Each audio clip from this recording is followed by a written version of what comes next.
Dans ce bruit qui m'envahit, je te cherche, toi, mon Dieu. Je te prie et me confie, je me tourne vers les cieux. Jésus avait les yeux ouverts, hein? Il voit tout ce beau monde-là devant lui, puis il pense à leurs besoins fondamentaux, hein? Manger. Alors, il va proposer de nourrir tout ce monde-là, mais de la manière dont ça s'est passé, il y a des gens qui ont dit « Ah, lui, là, il faut le faire notre roi. » Puis lui, c'est pas ce qu'il recherchait. En nourrissant les âmes, pas les âmes, mais les corps, il voulait aussi nourrir les âmes, mais pas par la puissance, mais par son amour envers les personnes, le souci qu'il a des autres. Et ça nous interpelle, le souci qu'on peut avoir des autres. Et dans la première lecture, on nous dit, ben, il va en avoir pour tout le monde de la nourriture. Le prophète Élisée, qui lui aussi pense aux autres personnes, ben, il faut nourrir ces 100 personnes-là qui sont devant moi. Allez-y, nourrissons-les. Puis, il n'y a pas rien qui va se perdre, on va même en avoir de surplus. Ça, c'est une belle notion chrétienne, hein, le partage. Ensemble, si nous mettons au service des autres ce qu'on a, ben, ça risque d'être un partage qui vient en aide à ceux qui n'en ont beaucoup moins, par ceux qui en ont un petit peu plus. Je dis souvent dans ma prière comme bénédicité, Seigneur, aide-nous à partager avec les autres ce que nous sommes, ce que nous avons, ce que nous croyons. Ce que nous sommes, ce que nous avons et ce que nous croyons. Ça, c'est entrer, à mon avis, dans la dynamique de l'Esprit Saint. Et la dynamique de l'Esprit Saint, vous le savez, c'est la dynamique de relation. Pas toujours facile, la relation, mais c'est ça, la dynamique de l'Esprit Saint. C'est d'abord ça, la dynamique de l'Esprit Saint. Et si on est en prière, qu'on n'est pas en relation avec les autres et avec Dieu, ça fait drôle, hein? Prier que pour soi. Prier que pour ses propres intentions. C'est comme mettre Dieu à notre service, plutôt que nous se mettre au service de Dieu. Alors, Dieu nous dit, je vous prie, frères et sœurs, de partager. Puis nous, on est en train de lui dire, ben non, tu vas te mettre à notre service, puis tu vas faire ce qu'on te demande. On voit la nuance, hein? Il y a une belle nuance là à faire, hein? J'ai écrit ici, quand on se fait généreux, quand on veut faire plaisir, on doit le faire en pensant à l'autre, mais pas d'abord pour se faire plaisir. C'est sûr que si on fait un cadeau, ça nous fait plaisir. Mais si j'offre des billets pour aller au théâtre à quelqu'un, mardi soir de la semaine prochaine, puis que la personne n'est pas libre, bien c'est parce que je n'ai pas été attentif à l'autre personne. Il faut aussi que je sois attentif à l'autre personne. Parce que c'est bien beau recevoir un cadeau, mais il faut que ça fasse son affaire. Je te donne un beau cornet de crème en glace, molle, vanille, parce que c'est ça que j'aime. Mais non, l'autre aime le chocolat. Il faut aussi être attentif à l'autre personne, bien sûr. Élisée avait une telle confiance qu'il s'est dit, on va partager, mais il va en rester. On le voit avec Jésus, c'est ce qui se passe, il en reste. Puis on nous dit comment invoquer Dieu en vérité. Là, je fais un gros saut, là. Parce que dans l'Écriture, on nous dit comment invoquer Dieu en vérité. Comment l'invoquer en vérité? Comment vous faites ça, vous autres? Invoquer Dieu en vérité. Invoquer Dieu, ça va. Mais l'invoquer en vérité, qu'est-ce que ça veut dire? Sébastien, qu'est-ce que ça veut dire, invoquer Dieu en vérité? Hein? Tu n'es pas sûr. C'est beau, l'humilité. Comment? En écoutant la voix intérieure, la voix du cœur. OK. Comment on évoque Dieu en vérité? Oui, assez fort.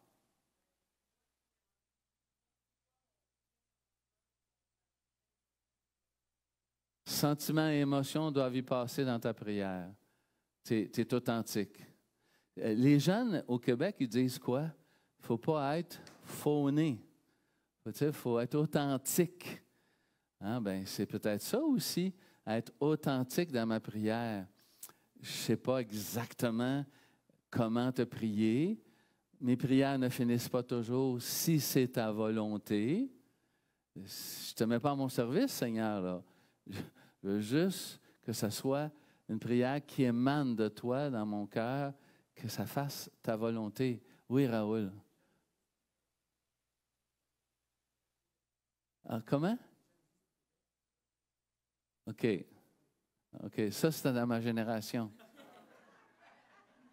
Il y a de l'eau qui a coulé sous les ponts. Oui, dans ta génération. Oui.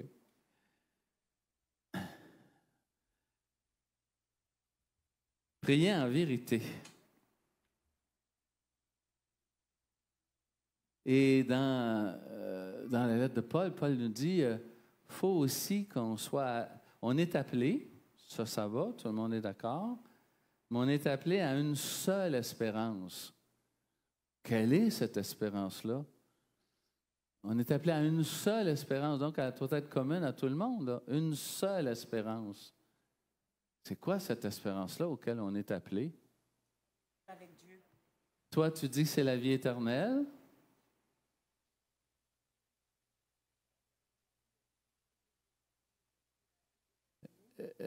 Oui, on rajoute à la vie éternelle la vie que l'on vit maintenant, qui commence déjà maintenant.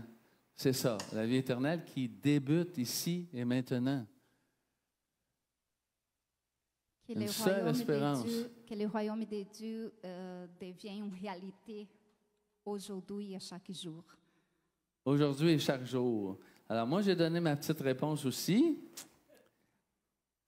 Ça vaut ce que ça vaut? Alors, dans la dynamique de l'Esprit Saint, il nous demande, à mon avis, de vivre en harmonie avec soi-même, avec les autres et avec lui. Hein? Une triple harmonie pour qu'on soit unifié. Vivre en paix.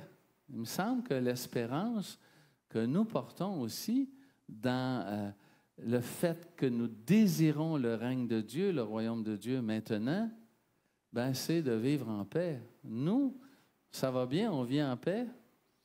Mais quelqu'un faisait remarquer aujourd'hui que si la fameuse scène lors des Jeux olympiques de Léonard de Vinci avait été une scène ridiculisant le prophète Mohammed, il y aurait eu malheureusement beaucoup de violence. Ça aurait été difficile.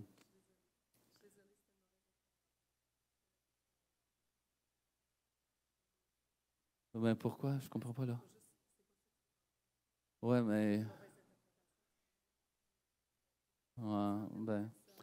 On en parlera après si tu veux.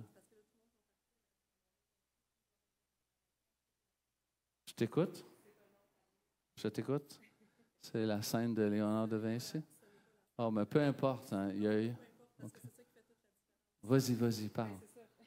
Vas-y. C'est beau, juste comprendre ce que tu dis. Je suis vraiment désolée, je vais juste prendre la parole 1 minute parce que justement, dans un souci d'authenticité, il y a eu des interprétations énormes qui ont été faites. Et si vous faites vos recherches, ce n'était pas la scène, ce n'était pas ce tableau-là. Il y a beaucoup de sites web, dont le Figaro, la Presse et d'autres sites où est-ce que vous pouvez trouver en ligne. C'était le festin des dieux. C'était une représentation. Ouais. Alors, ce n'est pas Jésus-Christ qui est en bleu à moitié tout nu. C'est un dieu grec qui s'appelle Bacchus Dionysos, qui est allongé au premier plan. Et c'est une œuvre qui a été peinte en 1635, qui est conservée au musée Magny à Dijon. Donc, c'est vraiment, puis ce n'était pas l'intention de départ, donc juste dans un souci d'authenticité et de vérité, de remettre les choses vraiment à leur place pour pas laisser personne avec une mauvaise interprétation. C'est ça qui s'est passé partout. C'est vrai que les deux scènes se ressemblent énormément, mais aussi, il faut faire toujours attention de ne pas y aller avec sa première impression et toujours d'aller valider avec le créateur. Dans ce cas-ci, il y a plusieurs sources où est-ce que vous pouvez aller voir, qui a remis les choses à leur place, qui a dit que ce n'était pas son inspiration, bien que ça se ressemble, mais il n'y a jamais eu d'intention de ridiculiser quoi que ce soit. Donc, je l'ai juste vraiment, je suis désolée, mais je pense que c'est important avec les gens qui sont ici de remettre la C'est bon, en merci place. beaucoup. Mais disons que des scènes qui arrachent le cœur pareil. Alors, c'est bon? C'est bon qu'on puisse rester unis, hein, être dans la vérité. C'est par la vérité qu'on est unis. Alors, c'est quoi rester unis? Hein? Il nous invite, le Seigneur, non seulement à avoir de l'espérance, mais aussi à être unis les uns les autres, rester unis. Alors, pour moi, rester unis, ça veut dire qu'il faut faire passer la vérité. Merci. Il faut aussi être capable de recevoir l'autre comme si c'était le Christ lui-même. Tradition bénédictine. Hein? Si vous allez un jour à Saint-Benoît-du-Lac ou à d'autres endroits où il y a des bénédictins, bien, ils vont vous recevoir comme le Christ lui-même. Et ça, pas toujours évident de recevoir l'autre comme étant le Christ lui-même. On fait des efforts, mais ce n'est pas toujours évident. La règle d'or, pour rester unis ensemble, il faut faire à l'autre ce qu'on voudrait que l'autre nous fasse. Ça fait partie des grands principes de l'unité. Et considérer l'autre comme supérieur à soi. Ça, je ne sais pas si vous le faites, mais quand on aborde quelqu'un, ben on peut le considérer, on doit le considérer, selon l'Évangile, comme supérieur à soi. Donc, être à son service. Là, on est dans la haute voltige spirituelle, hein, dans l'Himalaya de la foi. Là. Et ça s'appelle, ce que les franciscains vivaient, la règle de l'humilité. La règle de l'humilité. Savoir écouter l'autre, comme nous disent les anciens. Soyons heureux, Dieu a bien fait l'être humain. Et il l'a fait pour écouter, puisqu'il a placé devant la langue des dents et des lèvres, pour nous empêcher, des fois, de partir trop vite, de sortir trop vite. Puis, le dernier point, qui n'est pas nécessairement au Québec le point, peut-être dans le monde, là, je ne connais pas assez le monde, mais qui n'est pas le point le plus prisé. Allez se confesser, frères et sœurs.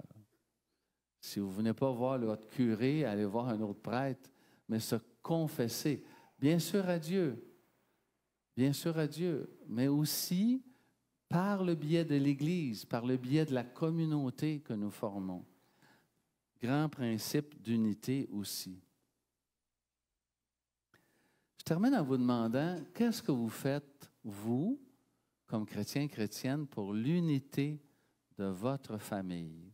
Que faites-vous pour l'unité de votre famille? Comment faites-vous ça?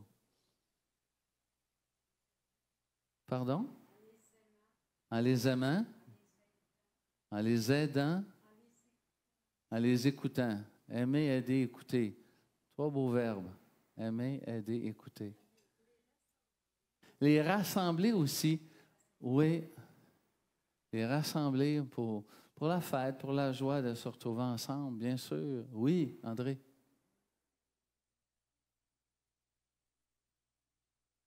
Tu as toujours dit que tu étais disponible pour eux autres. Fait qu'ils peuvent toujours frapper à la porte. OK.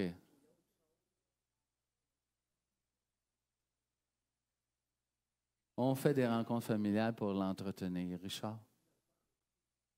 Ne pas les critiquer. Ah oui, on peut être facilement des machines à critique Alors, pas critiquer les personnes, leur parler en face. Leur parler en face. Hein? Et prier pour eux, bien oui. Parce qu'on se garde en communion, hein, on se garde dans l'unité quand on prie pour eux, bien sûr, bien sûr. Alors, Paul va répondre comment, et je termine avec ça vraiment, par 3 mots. Bien pesé, bien mesuré. Il dit l'humilité. On a parlé un peu de l'humilité. La douceur. Et la douceur, ça rime toujours avec chaleur humaine. Être chaleureux. La douceur, être chaleureux. Et finalement, ce que votre curé prie pour avoir, la patience. La patience. Alors, l'humilité, la douceur et la patience. Il dit, supportez-vous les uns les autres avec amour. De toute façon, il va falloir se supporter. Il y a 2 sens à supporter. On se supporte, puis on s'endure. Avec amour, avec amour. Alors, merci Seigneur. On a beaucoup de raisons de te suivre, de comprendre mieux ta parole, d'aller plus à fond dans la vérité et pas rester, comme tu nous disais, sur notre première impression, même si parfois c'est choquant. Alors, Seigneur Jésus, que cette célébration te rende grâce, que nous puissions tous ensemble faire un pas de plus dans l'unité, avec toutes ces diversités rencontrées. Que nous soyons ensemble avec toi pour ceux et celles qui choisissent de rester dans la communion et dans l'unité. Toi qui vis pour les siècles des siècles, Amen. Chaque jour, je veux entendre ta voix et que ma vie soit pour toi, tout comme un parfum d'amour. Chaque jour, je veux marcher dans tes voies, chaque instant, à chaque pas, et vivre de ton amour. Et chaque jour, je veux entendre ta voix, et que ma vie soit pour toi, tout comme un parfum d'amour que je répands chaque jour. Je veux marcher dans tes voies, chaque instant, à chaque pas, vivre de ton amour. Que chaque jour, je veux entendre ta voix, et que ma vie soit pour toi, comme un parfum d'amour. Je répands chaque jour.